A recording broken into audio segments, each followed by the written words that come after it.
नमस्कार दोस्तों, unique PCS में आप सभी का स्वागत है। आज हम बात करने जा रहे हैं उत्तराखंड की पुरा प्रजातियों यानी एंशिएंट रेसेस ऑफ उत्तराखंड के बारे में। और ये विषय सिर्फ दिलचस्प ही नहीं है बल्कि यूके पीसीएस और यूके एसएससी दोनों ही परीक्षाओं के नज़रिए से बेहद ज़रूरी है। यहाँ से पूछे गए सवाल अक्सर कैंडिडेट्स के लिए डिसाइसिव साबित होते हैं। हम सिर्फ ये नहीं जानेंगे कि कौन कब आया, बल्कि ये भी समझने की कोशिश करेंगे कि इन प्रजातियों ने उत्तराखंड की संस्कृति की नींव कैसे रखी। बिल्कुल। हमारे सामने जो स्रोत हैं उनके आधार पर हम कोल, किरात, खस, शक और भूतांत्रिक प्रजातियों के जीवन, उनके सोशल कस्टम्स और रिलीजियस बिलीव्स की गहराई में उतरेंगे। तो सबसे पहले ये जानना जरूरी है कि उत्तराखंड की जमीन पर कदम रखने का इनका क्रम, इनकी क्रोनोलॉजी क्या थी। ये क्रम समझना ही इस पूरे टॉपिक का पहला और सबसे इम्पोर्टेंट पड़ाव है। साहित्यिक और पुरातात्विक साक्ष्यों के आधार पर जो क्रम बनता है वो कुछ इस तरह है। सबसे पहले आए कोल, जिन्हें इस क्षेत्र का प्राचीनतम निवासी माना जाता है।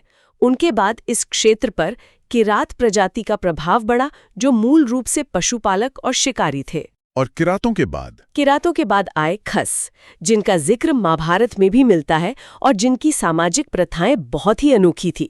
खसों के बाद हमें शक जाति के प्रमाण मिलते हैं, जो मध्य एशिया से आए और अपने साथ सूर्य पूजा की परंपरा लेकर आए। और आखिर में हम ऊंचाई वाले इलाकों में बसी भूतांत्रिक या शौका जनजाति की बात करेंगे, जो व्यापार में माहिर थे। तो क्रम हुआ कोल, किरात, खस, शक और भूतांत्रिक। ये क्रम याद रखना बहुत जरूरी है क्योंकि मैच द फॉलोइंग या क्रोनोलॉजिकल ऑर्डर में ये सवाल सीधा बन सकता है। बिल्कुल, लेकिन यहाँ एक उलझन है जिसके बारे में मैंने पढ़ा है। इस बात पर पूरी सहमति नहीं है कि पहली प्रजाति कौन थी। आपने बिल्कुल सही पॉइंट उठाया है। यहीं पर ज्यादातर एस्पिरेंट्स गलती करते हैं। देखिए, इस विषय पर इतिहासकारों में मतभेद है। उत्तराखंड के जाने माने इतिहासकार शिव प्रसाद डबराल अपने शोध के आधार पर मानते हैं कि कोल या मुंड ही उत्तराखंड की पहली प्रजाति थी। उनके तर्क ज्यादातर साहित्यिक ग्रंथों पर आधारित हैं। और दूसरा मत किसका है? दूसरा मत प्रसिद्ध भाषाविद जॉर्ज ग्रियर्सन का है। वो भाषा के अध्ययन के आधार पर ये मानते हैं कि किरात पहले आए थे। उनका तर्क है कि इस क्षेत्र की कई बोलियों में मुंडा भाषा के प्रभाव से भी पुराने तिब्बती बर्मी भाषा के शब्द मिलते हैं, जो किरातों से जुड़े हैं। तो यहाँ पर अक्सर एस्पिरेंट्स के मन में एक सवाल आता है कि अगर परीक्षा में ये प्रश्न पूछा जाए तो सही जवाब क्या माना जाएगा? बहुत वाजिब सवाल है। देखिए, अगर प्रश्न में किसी इतिहासकार का नाम दिया गया हो, जैसे शिव प्रसाद डबराल के अनुसार प्रथम प्रजाति कौन थी, तब तो उत्तर स्पष्ट है, कोल। लेकिन अगर एक सामान्य प्रश्न पूछा जाता है तो उत्तराखंड में सर्वमान्य मत कोल के पक्ष में ही है। इसलिए बिना किसी विशेष संदर्भ के हमारा उत्तर हमेशा कोल ही होगा। ये स्पष्टीकरण बहुत जरूरी था। चलिए तो फिर कहानी की शुरुआत कोलों से ही करते हैं। इन्हें प्रथम प्रजाति तो माना गया, लेकिन हम इनके जीवन के बारे में क्या जानते हैं? कोलों को साहित्यिक स्रोतों में मुंड और शबर जैसे नामों से भी पुकारा गया है। दुर्भाग्य से प्राचीन साहित्य में इनकी शारीरिक गठन का जो वर्णन है वो इन्हें कुरूप और भद्दे रूप में दिखाता है, जो शायद उस समय के लेखकों का अपना नजरिया था। जहां तक इनकी पॉलिटिकल ऑर्गेनाइजेशन की बात है तो नेपाल में एक कोलियन गणतंत्र की जानकारी मिलती है, जिसे इन्हीं से जोड़कर देखा जाता है। और इनकी मान्यताएं, इनकी पूजा पद्धति कैसी थी? उनका जीवन पूरी तरह से प्रकृति से जुड़ा हुआ था। वे प्रकृति पूजक थे। ये सिर्फ पूजा नहीं थी, ये अपने आसपास के माहौल, जंगलों और नदियों के प्रति सम्मान दिखाने का एक तरीका था, जिस पर उनका अस्तित्व निर्भर करता था। इसलिए उनमें नाग पूजा, लिंग पूजा और वृक्ष पूजा का बहुत प्रचलन था। अच्छा। आज भी उत्तराखंड के कई गांवों में नाग देवता या भूमि देवता की पूजा की जो परंपरा है, उसके बीच शायद हमें कोलों की मान्यताओं में मिल सकते हैं। ये बहुत दिलचस्प कनेक्शन है। और इनकी सामाजिक प्रथाओं में कुमार कुमारी प्रथा का जिक्र आता है। ये क्या थी? कुमार कुमारी प्रथा एक तरह का युवा गृह मतलब यूथ डॉर्मेट्री था, जिसे कुछ जनजातियों में घोटुल भी कहा जाता है। इसमें गांव के अविवाहित लड़के लड़कियां एक साथ एक अलग घर में रहते थे, जहां वो सामाजिक रीति रिवाज सीखते थे और अक्सर अपना जीवन साथी भी चुनते थे। अच्छा, तो ये उनके समाज का एक महत्वपूर्ण हिस्सा था। जी, जो उन्हें एक दूसरे से जोड़ता था। इसके अलावा उनमें बहुविवाह की प्रथा भी मौजूद थी। उनके बाद इस क्षेत्र में कौन सी शक्ति उभरी? कोलों के बाद आए किरात, जो स्वभाव से योद्धा और पशुपालक थे। उन्होंने इस क्षेत्र की पूरी डायनामिक ही बदल दी। इन्हें किन्नर या कीर भी कहा जाता है। एक मिनट, इन्हें स्कंद पुराण में भी कुछ कहा गया है ना? हाँ, बहुत जरूरी जानकारी है ये। स्कंद पुराण के केदारखंड में इनके लिए भिल्ल शब्द का प्रयोग किया गया है। यानी हमारे प्राचीन ग्रंथों में भी इन प्रजातियों की पहचान को लेकर अलग-अलग नाम और नजरिए मौजूद थे। बिल्कुल, किरातों की जीवन शैली गोनों से बहुत अलग थी। ये भ्रमणकारी पशुपालक मतलब नोमैडिक हर्डर्स और कुशल शिकारी थे। पहाड़ों में घूमते हुए जीवन बिताने के लिए इन्हें ऊर्जा की जरूरत होती थी, इसलिए इनका मुख्य भोजन था सत्तू, जो आज भी एक हाई एनर्जी फूड माना जाता है, और इनकी भाषा मुंडा थी। किरातों का नाम सुनते ही मुझे महाभारत का वो प्रसंग याद आता है जहां अर्जुन का उनसे सामना होता है। इसका विस्तृत वर्णन महाभारत के वन पर्व में मिलता है। कथा के अनुसार जब अर्जुन दिव्यास्त्र पाने के लिए तपस्या कर रहे थे, तब किरातों ने उनके विरुद्ध युद्ध किया था। और उनके नेता तो स्वयं भगवान शिव थे, है ना? जी हाँ, भगवान शिव ने ही किरात का वेश धरकर अर्जुन की परीक्षा ली थी और किरात सेना उन्हीं के ध्वज के नीचे लड़ी थी।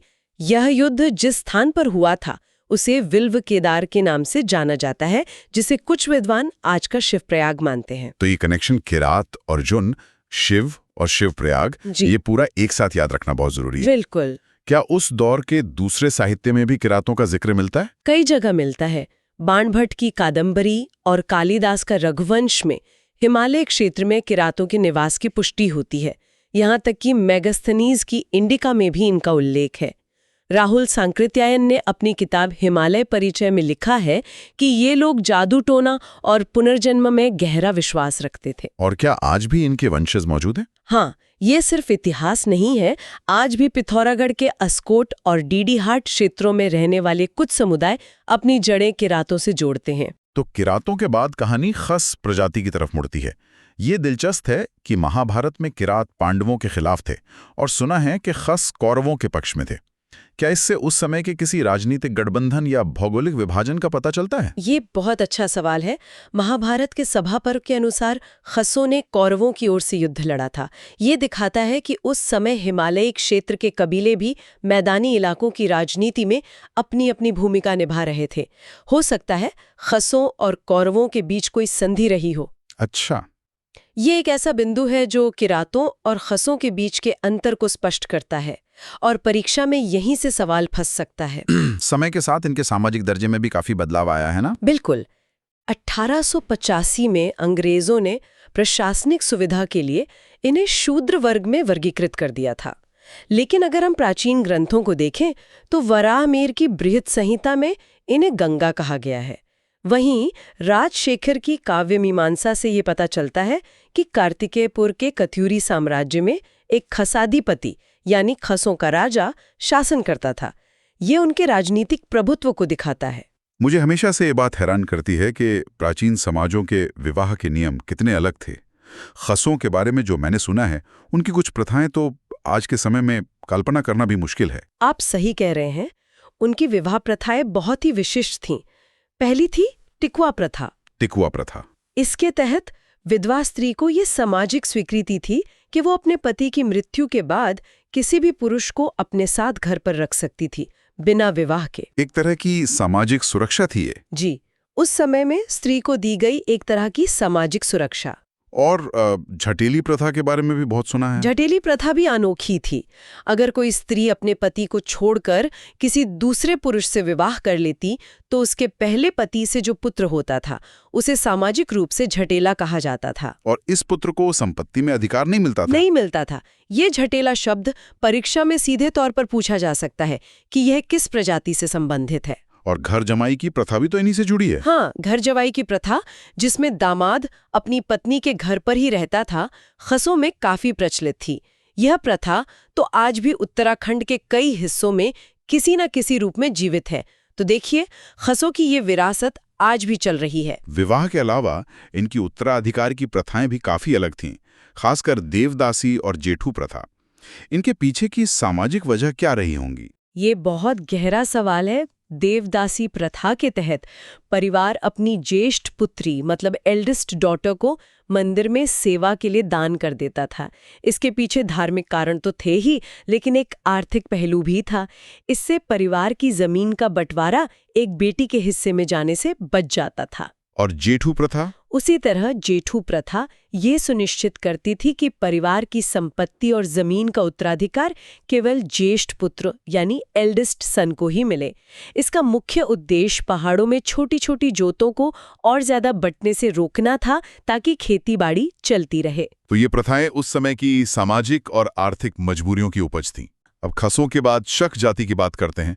ये बाकी प्रजातियों से काफी अलग लगते हैं। बिल्कुल अलग। शक मूल रूप से पश्चिमी एशिया से आए पशुपालक कबीले थे, जिन्हें हम सिथीन्स के नाम से भी जानते हैं।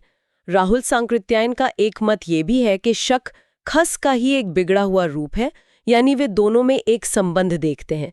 लेकिन उत्तराखंड में इनकी उपस्थिति का जो सबसे ठोस सबूत हमें मिलता है वो है इनकी धार्मिक मान्यताओं से जुड़ा है। और वो है सूर्य की उपासना। एकदम सही। शक सूर्य के उपासक थे। जहां भी वे गए अपने साथ सूर्य पूजा की परंपरा ले गए। उत्तराखंड में कई सूर्य मंदिरों का पाया जाना इस क्षेत्र में शकों की उपस्थिति का सबसे बड़ा पुरातात्विक प्रमाण है। और इसका सबसे प्रसिद्ध उदाहरण है अल्मोड़ा के पास स्थित कटारमल का सूर्य मंदिर। जी हाँ, कटारमल का सूर्य मंदिर। ये मंदिर सिर्फ एक पूजा स्थल नहीं, बल्कि इस क्षेत्र पर पड़े शक प्रभाव का एक जीता जागता दस्तावेज है। तो ये लिंक हमें हमेशा याद रखना है। शक मतलब सूर्य पूजा और कटारमल सूर्य मंदिर। बिल्कुल। चलिए अब अपनी यात्रा के आखिरी पड़ाव पर चलते हैं, ऊंचे हिमालय में भौतांतिक या शौका प्रजाति के पास। भौतांतिक, जिन्हें शौका भी कहा जाता है, मुख्यतः काली नदी घाटी के ऊपरी इलाकों जैसे दारमा, व्यास और चौंदास घाटियों में निवास करते थे। इनका जीवन पूरी तरह से व्यापार पर आधारित था। ये एक व्यापारिक प्रजाति थे जो तिब्बत और भारत के बीच सदियों तक व्यापार का सेतु बने रहे। इस व्यापार का एक संगठित रूप भी था, है ना? जी। 1914 में हुए ब्रिटिश तिब्बत समझौते के बाद इनके व्यापार को एक औपचारिक अनुमति मिल गई। ये व्यापार 1962 तक यानी भारत चीन युद्ध तक बड़े पैमाने पर चलता रहा। वो यहाँ से अनाज, गुड़, कपड़ा ले जाते थे और वहाँ से ऊन, नमक और सुहागा लेकर आते थे। और इनके व्यापारिक समूह को स्थानीय भाषा में कुछ कहते थे? हाँ, उसे कुंज कहा जाता था, जो एक तरह का कारवां होता था। अच्छा, और इनका सामाजिक ढांचा कैसा था? वर्तमान में उत्तराखंड की जो जनजातियां हैं उनमें इन्हें सबसे प्राचीन माना जाता है।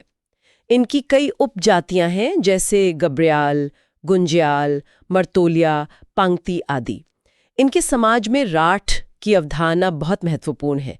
राठ का मतलब है वंश या संगोत्र, मतलब लिनिएज और क्लैन। और इनका सबसे बड़ा सामाजिक नियम ये है कि एक ही राठ में विवाह करना पूरी तरह से वर्जित है, प्रोहिबिटेड है। ये तो एक तरह का एक्सोगमी सिस्टम हुआ जो कई प्राचीन समाजों में पाया जाता है। बिल्कुल। इसका वैज्ञानिक कारण छोटे और आइसोलेटेड समुदायों में जेनेटिक डाइवर्सिटी बनाए रखना होता है।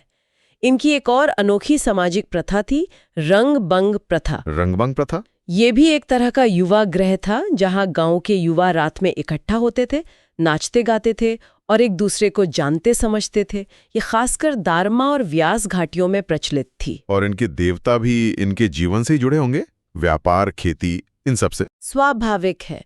इनके देवता इनके जीवन और पेशे का प्रतिबिंब है। इनके दो मुख्य देवता थे। पहले घुरमा देवता, जो वर्षा के देवता थे क्योंकि अच्छी फसल के लिए बारिश जरूरी है, और दूसरे घंबला देवता, जो संपत्ति और व्यापार के देवता थे। अच्छा, तो व्यापार शुरू करने से पहले इनकी पूजा जरूर की जाती होगी। जी हाँ। बहुत खूब। तो हमने उत्तराखंड की 5 प्रमुख पुरा प्रजातियों की एक विस्तृत यात्रा की। कोल, जो प्रकृति पूजक थे, किरात, जो योद्धा थे, खस, जिनकी सामाजिक प्रथाएं बहुत अनोखी थी, शक, जो सूर्य उपासना लेकर आए, और भूतांतिक, जो हिमालय के महान व्यापारी थे। बिल्कुल। हमने देखा कि कोल सबसे पहले आए, किरात योद्धा थे और महाभारत में अर्जुन के विरुद्ध लड़े। खस समाज में झटेली और देवदासी जैसी प्रथाएं थीं और वे कौरवों के पक्ष में लड़े। शक अपने सूर्य मंदिरों के लिए जाने जाते हैं और भूतांतिक अपने व्यापार और राठ जैसी सामाजिक संरचना के लिए। ये समझना जरूरी है कि ये सब सिर्फ तथ्य नहीं है, बल्कि ये वो धागे हैं जिनसे उत्तराखंड का सांस्कृतिक ताना बाना बुना गया है। और इस टॉपिक को अच्छी तरह से रिवाइज करना बहुत ज़रूरी है, क्योंकि ये छोटे छोटे फैक्ट्स जैसे झटेला, कूंज या देवताओं के नाम परीक्षा में सीधे सीधे अंक दिला सकते हैं। मैं उम्मीद करती हूँ कि ये सत्र आपके लिए उपयोगी रहा होगा। इन सभी तथ्यों को अच्छी तरह से दोहराएं, इनके नोट्स बनाएं और इनसे जुड़े हुए बहुविकल्पीय प्रश्नों MCQs का अभ्यास जरूर करें। याद रखिए, निरंतर अभ्यास ही सफलता की कुंजी है। यूनिक PCS की तरफ से आपकी तैयारी के लिए ढेर सारी शुभकामनाएं। अगली क्लास में एक नए विषय के साथ फिर मिलेंगे। धन्यवाद।